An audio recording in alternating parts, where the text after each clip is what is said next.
A crucial high-level military meeting has now taken place.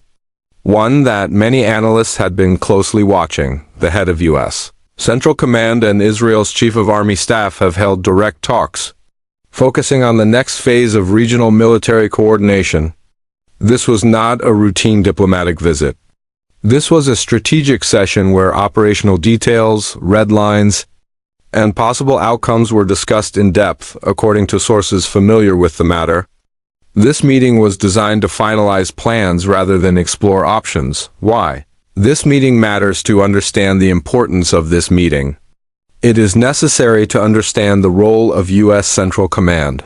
CENTCOM is responsible for overseeing all U.S. military operations across the Middle East. When its commander travels personally to a conflict zone, it usually signals that decisions are approaching their final stage. During the meeting, coordination between U.S. and Israeli forces was discussed in detail, including how both sides would respond if the situation escalates rapidly. At the center of these discussions was one critical question: what happens if a wider confrontation breaks out?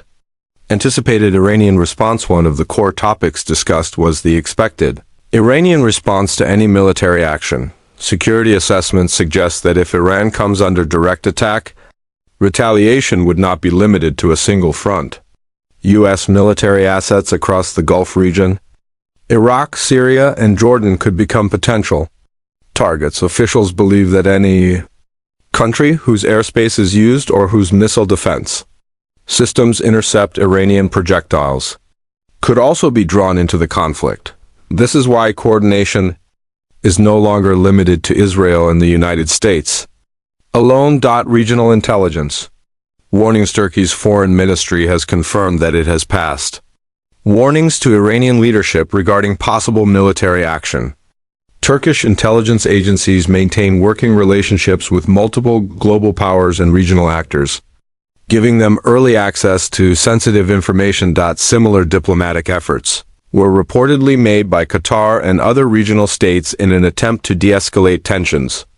However, these efforts appear to have failed. As of now, diplomatic channels remain open, but momentum is shifting towards military preparedness rather than negotiation. Air and missile defense coordination. Another major focus of the meeting was the integration of air defense and missile defense systems.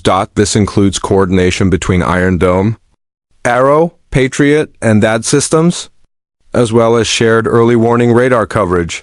The goal is to reduce response time in case of large-scale missile launches and to minimize damage to civilian infrastructure. However, officials also discussed worst-case scenarios, including the possibility that defense systems may become overwhelmed. Strategic scenarios under discussion. 3 major scenarios were reportedly outlined.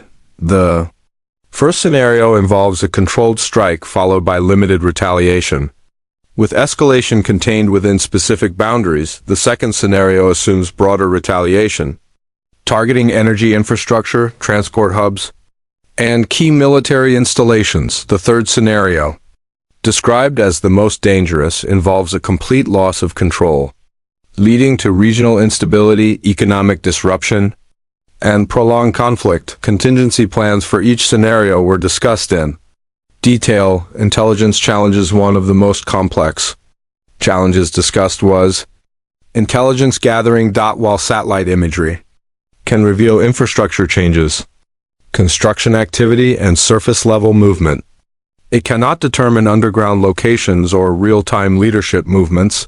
Electronic surveillance is also limited, as communications are heavily restricted and often delivered through physical couriers using coded messages. Human intelligence remains the only reliable method for tracking high-value individuals, but this comes with significant risk and uncertainty. Iran's internal security measures. Iran has significantly tightened internal security.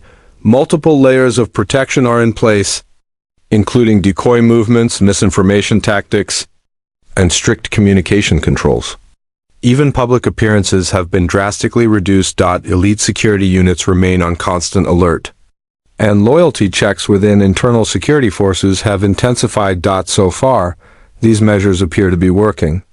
limiting external intelligence penetration, naval and regional military activity at the same time. Iran has increased naval activity near critical maritime routes. Submarines, warships, and support vessels have been repositioned closer to strategic choke points. This signals readiness rather than immediate action. But it raises the stakes considerably. Any disruption in these areas could have immediate global consequences, economic and global implications. Analysts warn that any major escalation would not remain a regional issue. Energy prices could spike sharply. Stock markets could experience sudden volatility.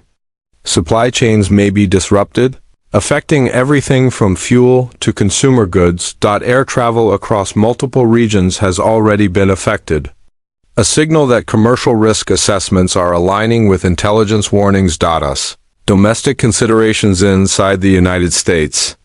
Attention is divided. Domestic issues, weather emergencies, and internal security challenges are placing additional pressure on leadership. Critics argue that external escalation could stretch resources further at a sensitive time. Iranian officials have openly pointed to these internal pressures, suggesting that Washington should focus inward rather than escalate abroad. Final assessment. What is clear is that preparations on all sides are nearing completion. Military planning has moved beyond theory. Scenarios have been mapped. Coordination channels are active, and regional actors are bracing for potential fallout. Whether escalation occurs immediately or is delayed remains uncertain. But the current indicators suggest that the situation has entered a decisive phase. The coming days may redefine stability across the region and beyond.